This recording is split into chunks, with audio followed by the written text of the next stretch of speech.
प्रहार अंतर्गत पिंजर पोलिसांचा धडक छापा। पोलीस स्टेशन पिंजर हद्दीत गुटखा, तंबाखू, पान मसाला विक्री करणाऱ्या आरोपीचा पिंजर पोलिसांनी केला पर्दाफाश।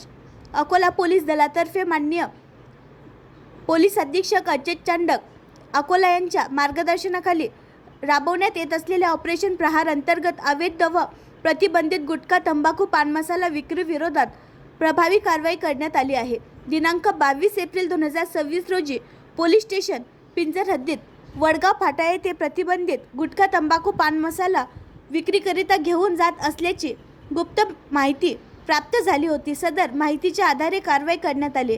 कारवाई दरम्यान आरोपी नामे शेरू शेख सुभान वय 40 वर्ष, राहणार करडू, पिंजर तालुका बाशी टाकळी, जिल्हा अकोला यास ताब्यात घेण्यात आले असून त्याच्याकडून प्रीमियम नजर पान मसाला एकूण 53 पाकिट, किंमत अंदाजे 128